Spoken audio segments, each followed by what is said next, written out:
जय जगत गुरु जय भारत।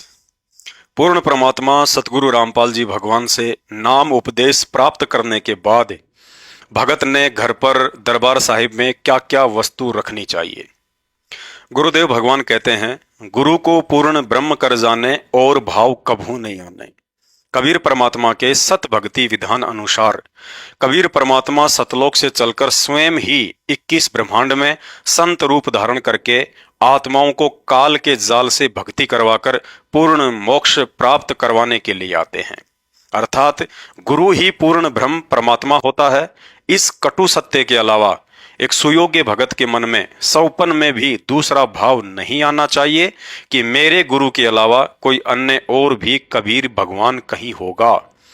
पूज्य गुरुदेव जी ने उदाहरण देकर समझाया कि एक पतिव्रता औरत के सामने उसके पति से भी सुंदर चाहे सोने का पुरुष बनाकर क्यों ना खड़ा कर दिया जाए, अपने पति के अतिरिक्त सौपन में भी उस औरत के मन में पति वाला भाव किसी भी गैर पुरुष में बन ही नहीं सकता।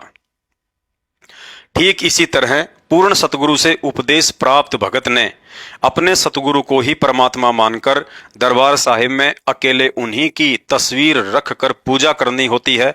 इसी को पतिव्रता पद की भक्ति कहते हैं।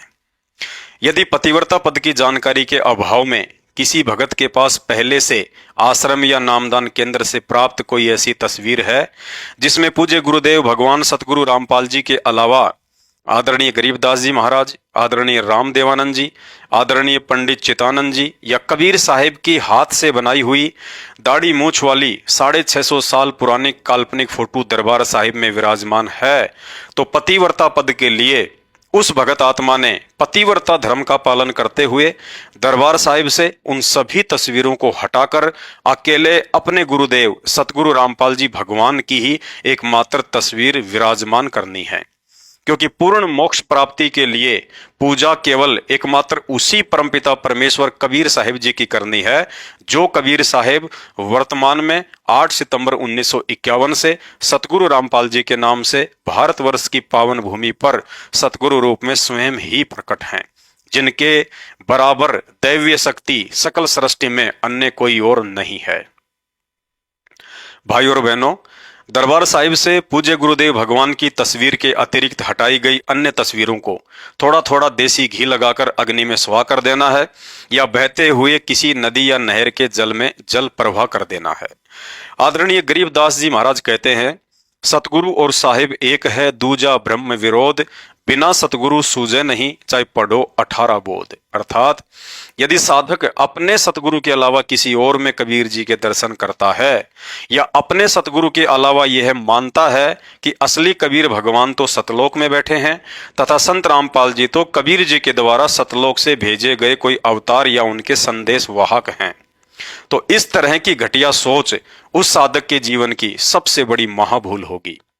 आदरणीय गरीबदास जी कहते हैं, गुरु को मानुष जोग्य न और कर चरणा अमृत को पान, ते नर नरक में जाएंगे युग युग बने समान। अर्थात साधक अपने गुरुदेव को, जिस गुरुदेव से अनमोल तत्व ज्ञान प्राप्त हुआ, जिस गुरुदेव से शास्त्र अनुकूल सर्वश्रेष्ठ मोक्षदायिनी सत भक्ति प्राप्त हुई, जिस गुरुदेव के आशीर्वाद से काल निरंजन और अकाल मौत का भय समाप्त हुआ, जिस गुरुदेव की कृपा से हमारे बिगड़े काम बने, हम रोगी से स्वस्थ हुए, विकारों से मुक्त हुए तथा अंत में सहज मृत्यु को प्राप्त होकर अविनाशी लोक सतलोक में स्थायी निवास प्राप्त करेंगे, ऐसे गुरुदेव भगवान को यदि साक्षात कबीर परमात्मा के रूप में देखने के बजाय 21 ब्रह्मांड का एक सामान्य व्यक्ति समझेंगे या अपने की तरह एक स्त्री के गर्भ से जन्म लेकर आया हुआ मनुष्य समझेंगे तथा उनसे उपदेश लेकर रोजाना उनका चरणा अमृत भी पीते रहेंगे,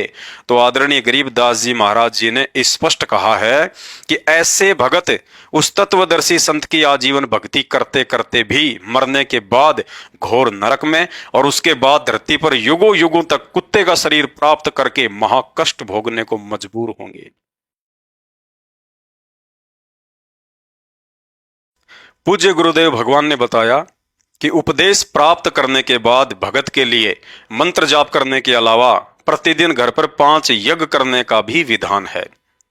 इन 5 यज्ञ के अभाव में भगत अपनी भक्ति को सफल नहीं कर सकता। 5 यज्ञ क्या हैं? ज्ञान यज्ञ, ध्यान यज्ञ, हवन यज्ञ, प्रणाम यज्ञ और धर्म यज्ञ। ज्ञान यज्ञ क्या है और कैसे करनी होती है?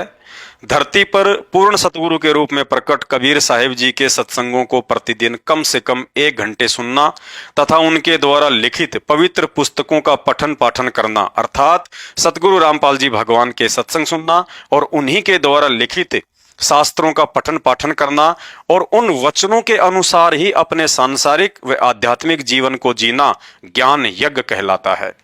ज्ञान यज्ञ पूर्ण करने के लिए पुस्तकें प्रतिदिन पढ़ना अनिवार्य नहीं है, जबकि गुरुदेव भगवान के आदेश अनुसार सत्संग प्रतिदिन समय निकालकर कम से कम 1 घंटे अवश्य सुनना चाहिए। सत्संग अपना कार्य करते करते भी सुन सकते हैं। ध्यान यज्ञ क्या है? पूर्ण सतगुरु के सत्संग रूपी वचनों को ध्यान पूर्वक सुनना और प्रत्येक वचन का अनुसरण करते हुए मर्यादित भक्ति करना ध्यान यज्ञ कहलाता है। इसके अलावा तीनों समय की आरती व मंत्र जाप को ध्यान से करना भी ध्यान यज्ञ कहलाता है। हवन यज्ञ क्या है? युगों युगों के पुण्यों के प्रताप से पूर्ण सतगुरु की शरण प्राप्त हो जाने के बाद प्रतिदिन साधक को ऋग्वेद मंडल 9 सूक्त 86 मंत्र 10 में वर्णित शास्त्र विधि अनुसार हवन यज्ञ पूर्ण करने का विधान है। अर्थात गाय या भैंस के घी से रुई की बत्ती बनाकर किसी भी पात्र में खड़ी ज्योत जलाने को हवन यज्ञ कहते हैं। हवन यज्ञ कभी भी तेल या डालडा घी से ना करें। यदि एक ही परिवार में एक से अधिक सदस्य नाम उपदेशी हैं और वह परिवार एक साथ ही रहता है तो हवन यज्ञ के लिए अलग से दीपक जलाने या अलग से दरबार साहिब लगाने की जरूरत नहीं होती है। परिवार के सभी सदस्यों द्वारा प्रतिदिन